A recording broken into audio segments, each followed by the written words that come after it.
starting off, I want to cover the Aldo versus Khabib GOAT talk. Obviously, Aldo fought this last weekend against Rob Font, looked good, mixed in his wrestling really well. He used it to conserve his energy, which he's done in the past by just taking rounds off, like in his Chad Mendes fight, and in many other fights too, like in that final round against Mark Hominick.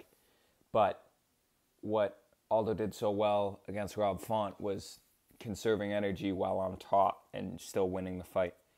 So yeah, he looked great, obviously, and I think he's one fight away. Probably going to fight TJ Dillashaw next. That makes the most sense. He's probably one fight away from a title shot, even if it's Jan, even if it's a rematch with Jan. But seeing how that first fight went, it'll be interesting to see what kind of adaptations Aldo makes. And Aldo's never been one for adaptations, really, like going into rematches. Because when I think back to the Frankie Edgar rematch, kind of did the same thing, but it worked because Frankie Edgar kind of did the same thing. And the Max Holloway rematch, like he was winning in the first round. He was landing some good shots on Holloway in the first fight, but then Holloway just picked it up.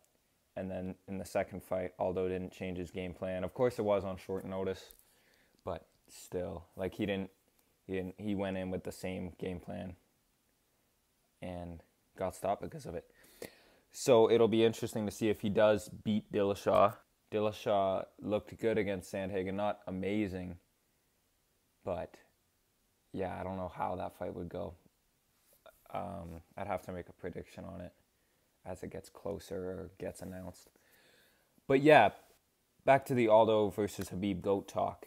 This popped off on Twitter because like this all started from Khabib just saying, like going at Aldo for no reason at some Russian press conference like a few months back. Like it made no sense for him to really go at him. But then you kind of hear the backstory where it's like Khabib was denying fights against Aldo. Like Aldo was going to go up to 55 and fight Khabib, but Khabib didn't want to fight him because he was too small. There was a ton of stuff built up to those comments that Khabib made, calling him like a businessman and he's just fighting for money, which is like just so far from the case because he's not taking money fights really, and he's moving down to bantamweight and fighting these top contenders like Chito Vera and Pedro Munoz and just beating them.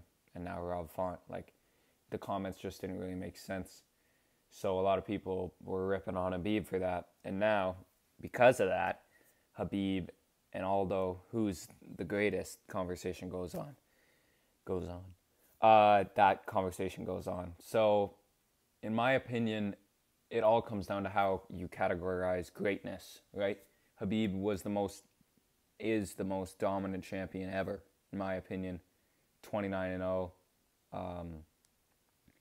That final run he went on where he beat Barbosa and then he beat Iaquinta, which is an okay win. It's kind of looked worse as has his downfall. But yeah, Barbosa, Iaquinta, McGregor, Poirier, Gaethje, like that run is amazing.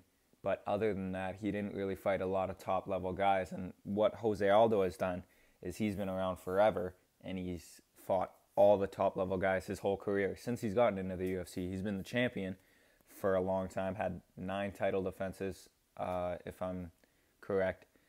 And he stayed around fighting the top guys forever during his UFC career. So it's hard to really compare the two without that. It's whether you define greatness as like just overall dominance or like throughout the years you're staying on top and you're still winning in your like you're fighting people past your prime. Like he's fighting the next generation of fighters, Aldo is, and Khabib's kind of just fought his own generation. So it's hard. It's all about how you define greatness. So if, in my opinion, it would be Aldo because he's stuck around longer, and those title defenses are huge. Like title defenses is a huge part of greatness, in my opinion.